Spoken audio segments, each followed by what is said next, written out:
আসসালামু আলাইকুম এভরিওয়ান, কেমন আছেন আপনারা সবাই? আশা করছি আল্লাহর রহমতে সবাই অনেক ভালো আছেন। আমিও আলহামদুলিল্লাহ ভালো আছি। চলে আসলাম আজকে একটা নতুন ভিডিও নিয়ে। আজকে আমি রান্না করব ইলিশ মাছের স্বাদ গন্ধ অটুট রেখে বাঙালিয়ানা স্টাইলে ইলিশ মাছের ঝোল। তো চলুন দেখে আসি রেসিপিটা।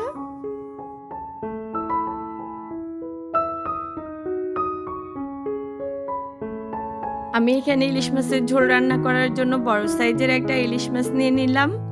আর এখন এটাকে কেটে ধুয়ে পরিষ্কার করে নিলাম। আর এখন চলে যাচ্ছি রান্না করতে। দিয়ে দিচ্ছি একটা পাতিলে সরিষার তেল। ইলিশ মাছের আসল গন্ধটা পেতে কিন্তু সরিষার তেলটাই ইউজ করতে হবে।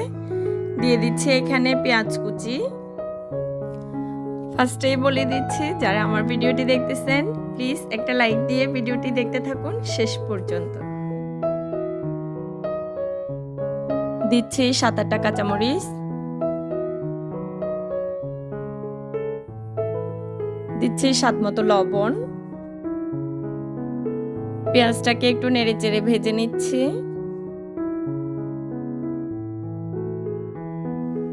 আমি এখানে দিয়ে দিচ্ছি 1.5 টেবিল চামচ রসুন বাটা।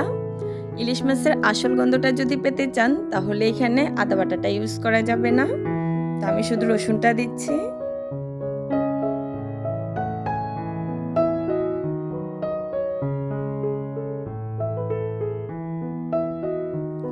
এখন দিচ্ছি 3 চামচ মরিচ গুঁড়া।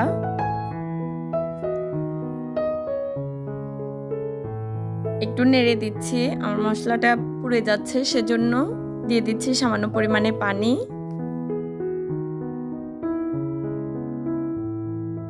দিচ্ছি 1.5 চামচ হলুদ গুঁড়া। জিরা আর ধনিয়া মিক্স করা গুঁড়া দিয়ে দিচ্ছি 2 চামচ।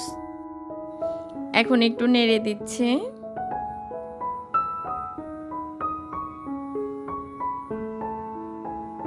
আমি এখন মশলাটা ভালোভাবে কষিয়ে নিব। তেলটা এখন উপরে ভেসে উঠেছে, তো এখন দিয়ে দিচ্ছি কেটে রাখা ইলিশ মাছ।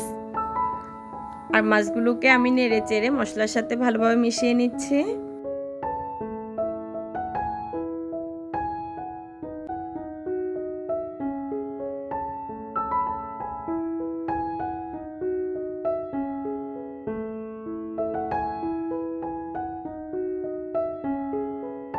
এখন মাছে আমি পানি দিব না, ঢেকে দিচ্ছি। মাছটা 5 মিনিট কষিয়ে নিব। 5 মিনিট পরে আমি এখন দিয়ে দিচ্ছি পরিমাণ মতো পানি। এখন ঢাকনাটা উঠিয়ে নিলাম আর মাছে বলক চলে আসছে, তো আমি মাছটাকে একটু নেড়ে চেড়ে দিচ্ছি।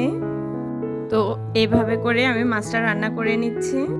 ইলিশ মাছটা রান্না করতে কিন্তু বেশি সময় লাগে না, আর অল্প উপকরণে এটা খুব তাড়াতাড়ি রান্না করা যায়।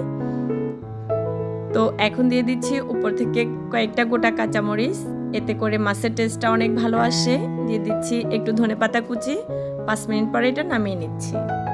রেডি হয়ে গেল স্বাদ গন্ধ অটুট রেখে বাঙালিয়ানা স্টাইলে ইলিশ মাছের ঝোল।